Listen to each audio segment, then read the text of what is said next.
வணக்கம். ஜூன் 11ஆம் தேதி இன்னைக்கான முதல் பதிவு. பங்குச்சந்தையில் நடந்த சில விஷயங்களை விரைவாக பார்க்கலாம். முக்கியமான தகவல், நான் செபி ரெஜிஸ்டர்ட் அட்வைசர் கிடையாது. நம்ம சேனல்ல இருந்து எப்போதுமே ஸ்டாக் ரெக்கமெண்டேஷன்ஸ் கிடையாது. யூடியூப் சேனல் மட்டும் இல்லைங்க, மற்ற சோஷியல் மீடியா பிளாட்ஃபார்மான இன்ஸ்டாகிராம், வாட்ஸ்அப், டெலிகிராம்ல இருந்து கூட நாம ஸ்டாக் ரெக்கமெண்டேஷன்ஸ் வழங்குவதில்லை. மேலும் பணத்தை வாங்கிட்டு எந்த சேவையும் வழங்குவது இல்லை. பல போலியான குரூப் இயங்கிட்டு இருக்கு. தயவு செய்து ஜாகிரதையாக இருங்க. இந்த வீடியோவில் காட்டக்கூடிய அனைத்து கம்பெனிகளும் வெறும் இன்ஃபர்மேஷனல் பர்பஸ்க்காக மட்டுமே முதலீடு செய்யுங்கன்னு சொல்கிற வீடியோ கிடையாது. எந்த ஒரு முதலீட்லையும் ரிஸ்க் இருக்கும். ரிஸ்க் புரியாமல் இன்வெஸ்ட் செய்யாதீங்க. ரிஸ்க் புரியலன்னா தயவு செய்து இன்வெஸ்ட்மெண்ட்டை தவிர்த்துருங்க. நம்ம ருபி டிரைவர் சேனலை ஆதரிக்கிற அனைத்து நல்ல உள்ளங்களுக்கும் நன்றி. சில இண்டிவிஜுவல் ஸ்டாக்ஸ் மற்றும் செய்திகள் விரைவாக பார்க்கலாம். நேற்று ஜூன் 10ஆம் தேதி நிஃப்டி ஃப்ளாட்டாக க்ளோஸ் ஆயிருக்கு. ஃபாரின் இன்ஸ்டியூஷனல் இன்வெஸ்டர்ஸ் 16,500 கோடி ரூபாய்க்கு வாங்கியிருக்கிறாங்க. 14,200 கோடி ரூபாய்க்கு விற்பனை செய்திருக்கிறாங்க. நெட் பையர்ஸாக இருக்கிறாங்க 2,300 கோடி ரூபாய்க்கு. டொமஸ்டிக் இன்ஸ்டியூஷன் இன்வெஸ்டர்ஸ் 13,800 கோடி ரூபாய்க்கு வாங்கியிருக்கிறாங்க. 12,700 கோடி ரூபாய்க்கு விற்பனை செய்திருக்கிறாங்க. நெட் பையர்ஸாக இருக்கிறாங்க டொமஸ்டிக் இன்ஸ்டியூஷன் இன்வெஸ்டர்ஸும் 1,100 கோடி ரூபாய்க்கு. நிதியாண்டு 2026 இந்தியாவுடைய வளர்ச்சி 6.3% இருக்கும்னு வேர்ல்டு பேங்க் கணிச்சிருக்கிறாங்க. தகவல் கிடைத்தது சிஎன்பிசி டிவி 18லேருந்து. ஆர்பிஐ போன வாரம் சொல்லியிருந்தது 2026 இந்தியாவுடைய வளர்ச்சி 6.5% இருக்கும்னு. போன வருடம் 6.5% இருந்தது இந்தியாவுடைய வளர்ச்சி. நிதியாண்டு 2027 6.7% இந்தியாவுடைய வளர்ச்சி இருக்கும்னு வேர்ல்டு பேங்க் சொல்லியிருக்கிறாங்க. பிஎஸ்என்எல் மற்றும் எம்டிஎன்எல்லை பயன்படுத்துங்கன்னு மத்திய அரசு மாநில அரசுகளுக்கு அறிவுரை வழங்கியிருக்கிறாங்க. சிஎன்பிசி டிவி 8லேருந்து கிடைத்த தகவல். 2019ஆம் ஆண்டிலே இது மாதிரி ஒரு ஆர்டர் பாஸ் பண்ணியிருந்திருக்கிறாங்க. அதாவது மத்திய அரசுடைய துறைகள் மற்றும் மத்திய மந்திரிகள் பிஎஸ்என்எல் மற்றும் எம்டிஎன்எல் தான் பயன்படுத்தணும்னு அப்பயே சொல்லியிருந்திருக்கிறாங்க. அப்போவும் மாநில அரசுகள் எம்டிஎன்எல் பிஎஸ்என்எல் பயன்படுத்துங்கன்னு சொல்லி தான் இப்போ மறுபடியும் வலியுறுத்தி இருப்பதாக சிஎன்பிசி டிவி 18ல் சொல்லியிருக்கிறாங்க. 2 காரணங்கள். ஒன்று பிஎஸ்என்எல் எம்டிஎன்எலுடைய பிஸ்னஸ் அதிகரிக்கும். 2வது டேட்டா செக்யூரிட்டி. கென்ட் ஆரோ சிஸ்டம்ஸ் உடைய ஐபிஓ குறித்தான அப்டேட். செபி அதற்கு ஒப்புதல் வழங்கியிருப்பதாக எக்கனாமிக் டைம்ஸில் அப்டேட் கொடுத்திருக்கிறாங்க. ஐசிஐசிஐ ப்ரூடென்ஷியல் ஏஎம்சி உடைய ஐபிஓ குறித்தான அப்டேட் மணி கண்ட்ரோல்லேருந்து கிடைத்தது. ஐசிஐசிஐ ப்ரூடென்ஷியல் ஏஎம்சி ஒரு ஜாயிண்ட் வெஞ்சர். ஐசிஐசிஐ பேங்க் மற்றும் பிரிட்டிஷ் நிறுவனமான ப்ரூடென்ஷியல். 51% ஐசிஐசிஐ பேங்க் கைவசம்ன்றது என்னுடைய புரிதலுங்க. 1998 இந்த ஜாயிண்ட் வெஞ்சரை ஆரம்பிச்சிருக்கிறாங்க. இந்த ஐபிஓ முழுமையாக ஆஃபர் ஃபார் சேல் வழியாக வருவதற்கான வாய்ப்பு இருக்குது. ப்ரூடென்ஷியல் அவங்களுடைய ஷேர்ஸை விற்பனை செய்வதற்கான வாய்ப்புகள் இருக்குது. ஐசிஐசிஐ பேங்க் எந்த ஷேர்ஸை விற்பனை செய்ய மாட்டாங்கன்றதன் எதிர்பார்ப்புன்னு மணி கண்ட்ரோலில் தகவல் கொடுத்துருக்குறாங்க. சில தினங்களுக்கு முன்னாடி நம்ம ஒரு செய்தி பார்த்துருந்தோங்க. ஹெச்டிஎஃப்சி பேங்க் மற்றும் மும்பையில் இருக்கக்கூடிய லீலாவதி ஹாஸ்பிட்டலில் நடத்தக்கூடிய ட்ரஸ்ட் இடையே ஒரு பிரச்சனை ஏற்பட்டிருக்கு அப்படின்னு. இப்போ அது குறித்தான அப்டேட். அப்போயே நம்ம ஒரு செய்தி பார்த்தோம். ஒரு ப்ரெஸ் ரிலீஸ் ஹெச்டிஎஃப்சி பேங்க் தரப்புலேருந்து வெளியிடப்பட்டது. அதாவது லீலாவதி ஹாஸ்பிட்டலில் நடத்தக்கூடிய ட்ரஸ்ட்டுடைய சிலர் கடன் எடுத்திருக்கிறாங்க தனிப்பட்ட முறையில். அந்த கம்பெனியுடைய பேரும் சொல்லியிருந்தாங்க, ஸ்ப்ளெண்டர் ஜெம்ஸ் லிமிடெட். கிட்டத்தட்ட 65 கோடி ரூபாய் அவங்க கடன் அடைக்க வேண்டியது இருக்குது ஹெச்டிஎஃப்சி பேங்குக்கு. அதை ரிகவர் பண்ணாமல் இருப்பதற்காகத்தான் அந்த ட்ரஸ்ட் இப்போ தேவையில்லாமல் பிரச்சனைகள் எழுப்பிக்கிட்டு இருக்கிறாங்கன்னு ப்ரெஸ் ரிலீஸ் வெளியிட்டிருந்தாங்க ஹெச்டிஎஃப்சி பேங்க். இப்போ அதற்கு மறுப்பு தெரிவிச்சிருக்கிறாங்க லீலாவதி ட்ரஸ்டீஸ். அவங்க என்ன சொல்லியிருக்கிறாங்கன்னா, தனிப்பட்ட முறையிலோ இல்லை அவங்களுடைய எந்த நிறுவனமோ ஹெச்டிஎஃப்சி பேங்க்கில் லோன் எடுக்கலை அப்படின்னு அவங்க அப்டேட் கொடுத்துருக்குறாங்க. மற்றொரு அப்டேட் என்ன கொடுத்துருக்காங்கன்னா, வங்கியுடைய எம்டி மற்றும் சிஇஓ மீது சிவில் மற்றும் கிரிமினல் டிஃபமேஷன் ப்ரொசீடிங்ஸை அவங்க ஸ்டார்ட் பண்ணியிருக்கிறாங்க. ட்ரஸ்ட்டுக்கு 1000 கோடி ரூபாய் நஷ்டம் ஏற்பட்டிருக்கு. அதோடைய விளைவாகத்தான் இந்த டிஃபமேஷன் ப்ரொசீடிங்ஸ் போட்டிருப்பதாக சொல்லியிருக்கிறாங்க லீலாவதி ட்ரஸ்டீஸ். ஹெச்டிஎஃப்சி லைஃப் 25வது ஆண்டில் இருக்கிறாங்க. இப்போ அவங்க போனஸ் அறிவிச்சிருக்கிறாங்க. 4,102 கோடி ரூபாய் போனஸ் அறிவிச்சிருக்கிறாங்க அவங்களுடைய பாலிசி ஹோல்டர்ஸ்க்கு. கிட்டத்தட்ட 22 லட்சம் பாலிசி ஹோல்டர்ஸ் இதனால் பயன்பெற இருக்கிறாங்கன்னு சிஎன்பிசி டிவி 18ல் அப்டேட் கொடுத்துருக்குறாங்க.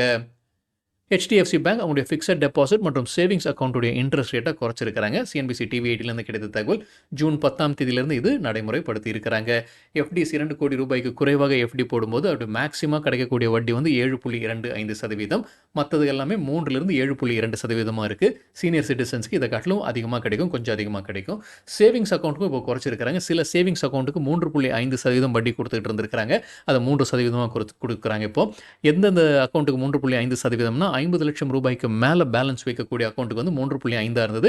இப்போ அதையும் 3 கொண்டு வந்திருக்காங்க. மற்ற அக்கௌண்ட்டுக்கு முன்னே 3 தான், அது 3ஆவே தொடரும்னு சொல்லியிருக்கிறாங்க ஹெச்டிஎஃப்சி பேங்க். வாரண்டி லிமிடெட் தரப்புல ஒரு அப்டேட் இருக்குது. ஜூன் 17ஆம் தேதி மர்ஜர் குறித்து முடிவெடுக்க இருக்கிறாங்க. கூடவே ரீஸ்ட்ரக்சரிங் குறித்தும் அன்றைக்கு முடிவெடுக்க இருப்பதாக சொல்லியிருக்கிறாங்க. ஸ்விக்கி மற்றும் இட்டர்னல் ஜொமேட்டோ தொடர்ச்சியாக 2வது நாள் நேற்று வீழ்ச்சியாக பார்த்துருக்கு. மணி கண்ட்ரோல்லேருந்து கிடைத்த தகவல். அதற்கு முக்கிய காரணம் அவங்க சொல்லியிருப்பது, ரேப்பிடோ இந்த பிஸ்னஸில் இறங்குவதற்கான வாய்ப்பு இருக்குது. அவங்க சில ஹோட்டல்ஸுடன் ஒரு ஒப்பந்தத்தில் வராங்க. கம்மியான கமிஷன்ஸ்க்கு வருவதற்கான வாய்ப்புகள் இருக்குன்னு செய்தி பார்த்துக்கிட்டு இருந்தோம். ஸோ இவங்க உள்ள வர்றதுனால ஸ்விக்கி, ஈட்டனுடைய பிசினஸ் பாதிப்படையும் தான் பெரும்பாலும் எதிர்பார்ப்பு. அதன் காரணமாக தொடர்ச்சியாக 2 நாட்கள் வீழ்ச்சிய பார்த்திருக்குன்னு மணி கண்ட்ரோல்ல சொல்லியிருக்கிறாங்க. டிமார்ட், அவென்யூ சூப்பர் மார்ட் நேத்து இன்ட்ராடேல 5% வீழ்ச்சிய பார்த்திருக்கு. ரூ. 634 கோடிக்கான பிளாக் டீல் நடந்திருக்கு. 16 லட்சம் ஈக்விட்டி ஷேர்ஸ், அதாவது 0.2% ஷேர்ஸ் கைமாறி இருப்பதாக சொல்லியிருக்கிறாங்க. Pasar style retail limited Odisha மாநிலத்தில் புது கடையை திறக்கிறாங்க. இதை சேர்த்து கம்பெனி கைவசம் 232 கடைகள் இருக்கு. ஜைடஸ் லைஃப் சயின்சஸ் தற்போது ஒரு அப்டேட் இருக்கு. குஜராத் ஆலையில் United States Food and Drug Administration ஆய்வு நடத்தி இருந்திருக்கிறாங்க. ஏப்ரல் மாதத்தில் ஏப்ரல் 21 முதல் 25 வரைக்கும் அது வெற்றிகரமாக முடிஞ்சிருக்கு. எஸ்டாப்ளிஷ்மெண்ட் இன்ஸ்பெக்ஷன் ரிப்போர்ட் கிடைச்சிருக்கு. என்பிசிசி இந்தியா தரப்புல ஒரு அப்டேட் இருக்கு. மினிஸ்ட்ரி ஆஃப் டூரிசம், மத்திய அரசுடைய மினிஸ்ட்ரி ஆஃப் டூரிசம் கிட்ட இருந்து ஒரு ஆர்டர் கிடைக்குது. அதோடைய மதிப்பு 50 கோடி ரூபாய். ஆரியன் ப்ரோ சொல்யூஷன்ஸ் குறித்து சிஎன்பிசி டிவி 18லேருந்து கிடைத்த ஒரு தகவல், நிதியாண்டு 2026 அவங்களுடைய ரெவன்யூ growth 30% இருக்கும்ன்ற கைடன்ஸ் கொடுத்துருக்காங்க.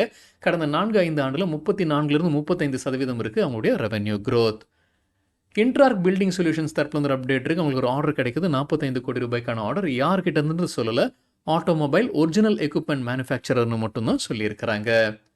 வோடஃபோன் ஐடியா தரப்புல ஒரு அப்டேட் இருக்கு. பெங்களூருல அவங்களுடைய 5G அறிமுகம் செய்கிறாங்க. ஜூன் 11ஆம் தேதியிலிருந்து. ஏற்கனவே மும்பை, டெல்லி, என்சிஆர், பாட்னா, சண்டிகர்ல எல்லாமே அவங்க கொண்டு வந்திருக்கிறாங்க. இப்போ பெங்களூருல 11ஆம் தேதி கொண்டு வர இருக்கிறாங்க அவங்களுடைய 5G. HCL டெக்னாலஜிஸ் தரப்புல ஒரு அப்டேட் இருக்கு. USA நிறுவனமான ஸ்டாண்டர்ட் இன்சூரன்ஸ் கம்பெனியுடன் இருக்கக்கூடிய ஒப்பந்தத்தை அவங்க நீட்டிக்கிறாங்க. எவ்வளோ நாட்களுக்கு என்ன தொகைக்குன்ற தகவல் கம்பெனி வெளியிடல. விப்ரோ தரப்புல அப்டேட் இருக்கு. மெட்ரோ ஏஜின்ற நிறுவனத்துடன் அவங்களுடைய பார்ட்னர்ஷிப்பை புதுப்பிக்கிறாங்க 2 ஆண்டுகளுக்கு. என்ன தொகைக்குன்ற தகவல் அவங்க வெளியிடல. மெட்ரோ ஏஜி அப்படின்றது இன்டர்நேஷனல் ஃபுட் ஹோல்சேலர் நிறுவனம்.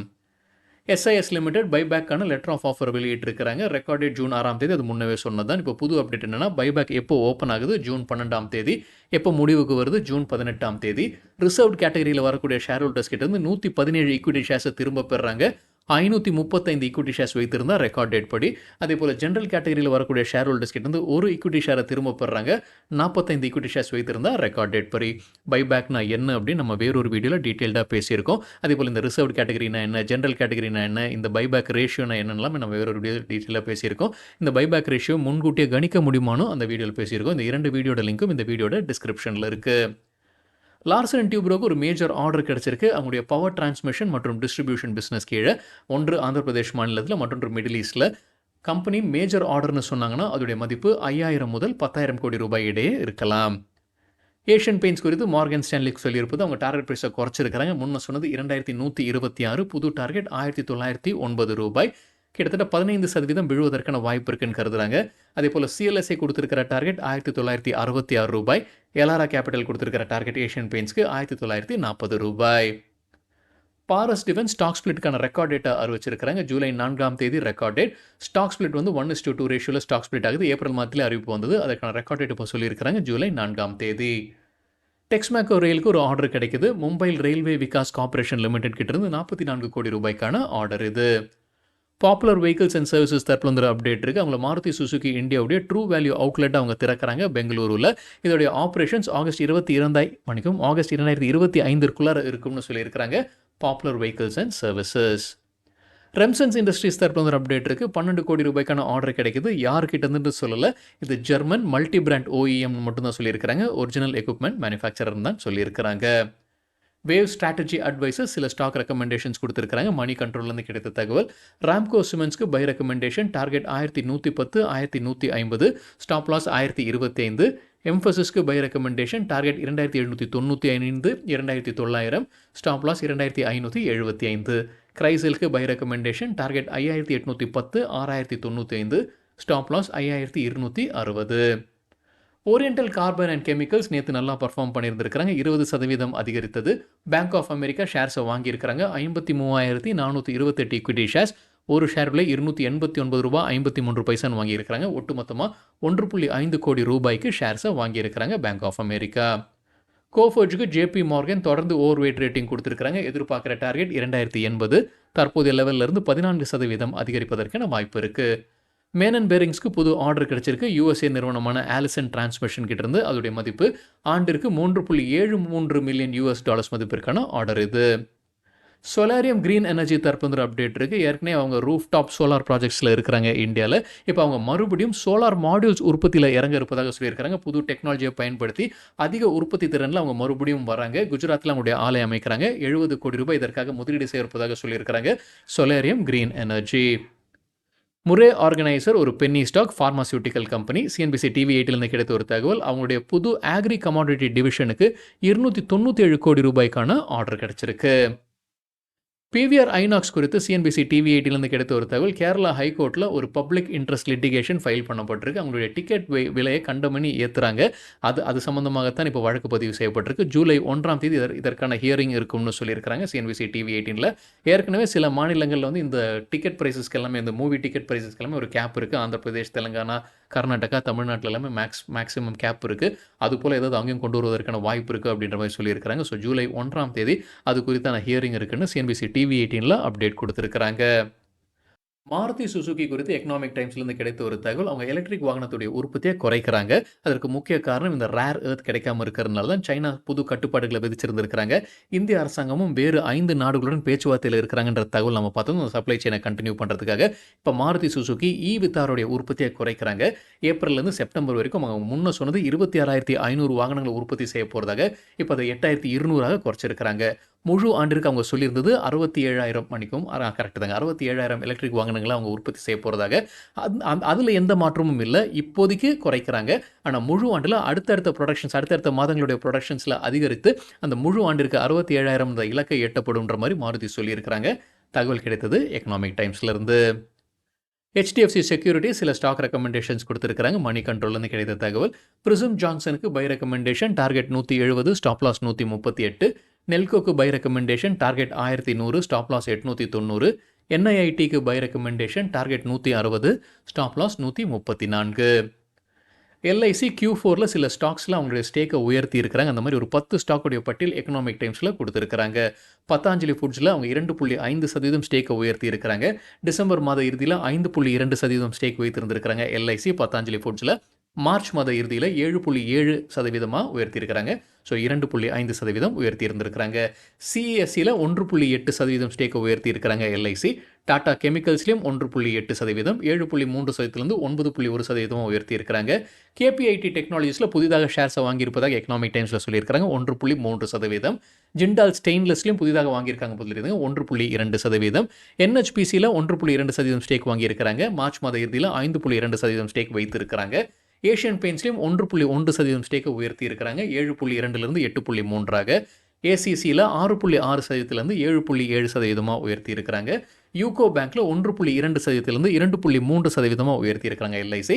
ஐஆர்எஃப்சிலையும் ஷேர்ஸை வாங்கியிருக்கிறாங்க. 1.1% ஷேர்ஸை வாங்கியிருக்கிறாங்க இந்த மார்ச் மாதம் இறுதியில். ஸோ டிசம்பர் மார்ச் கம்பேர் பண்ணும்போது 1.1% கூடுதலாக ஐஆர்எஃப்சிலையும் வாங்கியிருக்கிறாங்க எல்ஐசி. மத்திய அரசு 3 இன்ஃப்ராஸ்ட்ரக்சர் ப்ராஜெக்ட்ஸ்க்கு ஒப்புதல் வழங்கியிருக்கிறாங்க. டெல்லி மற்றும் 3 நகரங்களை இணைக்கக்கூடிய ப்ராஜெக்ட்ஸ் இது. 14,850 கோடி ரூபாய்க்கான ப்ராஜெக்ட்ஸ். டெல்லி மற்றும் ஜம்முவில் இருக்கக்கூடிய கத்ராவை இணைப்பது, டெல்லியிலிருந்து டேராடூனை இணைப்பது, அதே போல் டெல்லி நொய்டாவை இணைப்பது. 3 ப்ராஜெக்ட்ஸ் 14,850 கோடி ரூபாய்க்கானது ஒப்புதல் வழங்கியிருக்கிறாங்க. கோடெக் செக்யூரிட்டி சில ஸ்டாக் ரெக்கமெண்டேஷன்ஸ் கொடுத்துருக்காங்க. மணி கண்ட்ரோல்லேருந்து கிடைத்த தகவல். டெக் மஹிந்திராக்கு buy recommendation, target 1720, stop loss 1555. பிஹெச்இஎலுக்கு buy recommendation, target 280, stop loss 250. Jindal steel and பவருக்கு buy recommendation, target 1040, stop loss 940. Gainers with high volume பட்டியலை விரைவாக பார்க்கலாம். இது நேற்றுக்கான டேட்டா. ஹை வால்யூம் எப்படி சொல்கிறோன்னா, நேற்று வால்யூமுடன் கடந்த 10 நாளைக்கான ஆவரேஜ் வால்யூமை ஒப்பிடும்போது 100%த்திற்கு மேலே இருக்கிற சில ஸ்டாக்ஸ் கெய்னர்ஸ்னு சொல்லும்போது நேற்று ஷேர் ப்ரைஸ் அதிகரித்திருக்க வேண்டும். ஓரியண்டல் கார்பன் 20% ஷேர் ப்ரைஸ் அதிகரித்தது, 645% வால்யூம் அதிகரித்தது. ஆட்டம் வேல்ஸ் 20% ஷேர் ப்ரைஸும் 192% வால்யூம் அதிகரிப்பு. ஜிஇ பவர் இந்தியா 19% ஷேர் ப்ரைஸும் 9,486% வால்யூம் அதிகரிப்பு. மோல்டெக் டெக்னாலஜிஸ் 14% ஷேர் ப்ரைஸ் உயர்ந்தது, 580% வால்யூம் அதிகரிப்பு. ஓரம் ப்ராப்டெக் 8% ஷேர் ப்ரைஸும் 111% வால்யூம் அதிகரிப்பு. SMC Global Securities 8% share price அதிகரித்தது, 146% வால்யூம் அதிகரித்தது. பேங்கோ ப்ராடக்ட்ஸ் 7% ஷேர் ப்ரைஸும் 849% வால்யூம் அதிகரிப்பு.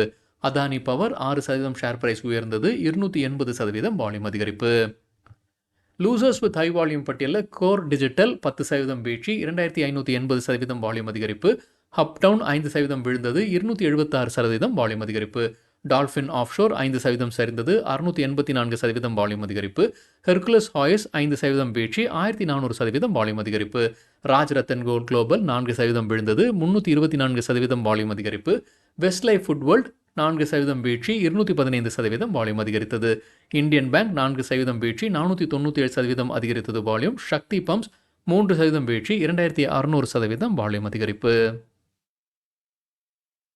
சரிங்க, இதுதான் சில விஷயங்கள் என்னுடைய பார்வைக்கு எட்டியது. நன்றி, வணக்கம்.